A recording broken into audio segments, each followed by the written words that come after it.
A couple leapt from the south tower, hand in hand. They reached for each other, and their hands met, and they jumped. Many people jumped, perhaps hundreds. No one really knows. They struck the pavement with such force that there was a pink mist in the air. The mayor reported the mist.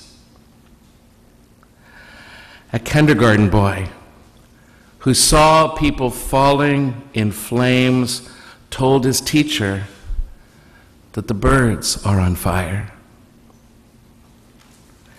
She ran with him on her shoulders out of the ashes. Several pedestrians were killed by people falling from the sky. A fireman was killed by a body falling from the sky.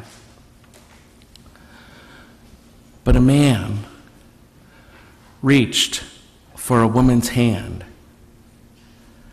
and she reached for his hand, and they leapt out of the window holding hands.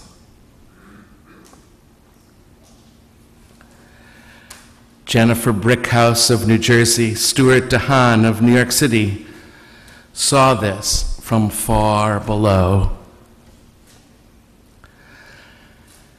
I still try to whisper prayers for the sudden dead that day, and the harrowed families of the dead, and the screaming souls of the murderers. But I keep coming back to his hand and her hand, nestled in each other.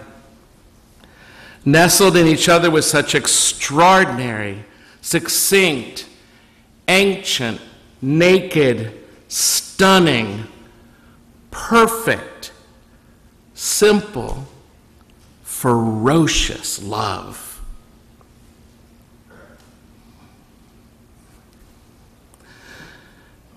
This description, written about by a writer named Braun, left me with an image that is terrifying, unvarnished, and inescapable truth. They left everything behind in that leap. Oh yeah, everything for sure in their office they had brought to work that day. For sure, all that, but so much more. So much more. They let go of everything the world has to offer. The spouse back home, perhaps, or the kids, maybe, our grandkids, and their friends, and the sunlight that day or ever again, and their last breath for what would be left. What would be left? Just that pink mist. Were they husband and wife? Were they co-workers? Were they good friends, perhaps? No one will ever know. But I'd like to believe. I'd like to believe that they never met before, these two. Just two strangers. But in that moment, in that harrowing moment, just these two human beings in a bond at a depth deeper than all the rest. For all they had in all the world right then was just each other. And that was enough.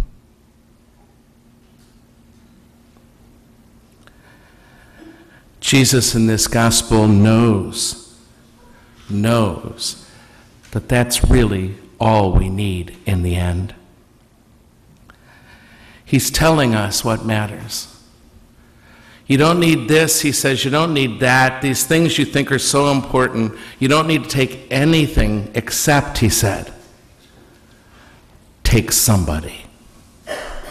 2 by 2, he sent them out. Don't go it alone. 2 by 2, he sent them out. In other words, you don't need anything else but one thing. Go in twos and stay together. In other words, again, leave it all. Leave it all, Jesus said. You don't need any of that. All you need is each other. All you need is someone you can touch. Someone who will take your hand in the hardest hours of your life. Anyone, really. Just someone.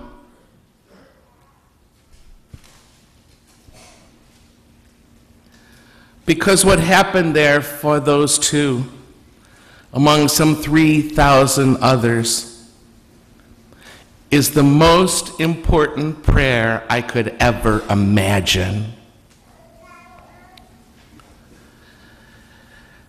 The most eloquent and the most graceful. What happened there to those two stands for everything you and I are capable of, everything we are capable of against the horror and loss and death of this world. It is what makes me believe that we are not craven fools and charlatans to believe in God. We are not fools and fakers to believe that human beings have greatness and holiness within them, like the seeds that open only under great fire. We are not fools and fakers to believe that some unimaginable essence of who we are persists past the dissolution of what we were. We are not fools and charlatans here this morning to believe against such evil evidence hourly that love is why we are here. That love is why we are here, and that love is why we are here. For God is love. God is love, wrote John the Apostle. God is love. And when we live in love, we live in God. Jennifer Brickhouse saw them holding hands. Stuart DeHaan saw them holding hands. And as for myself, I hold on to that.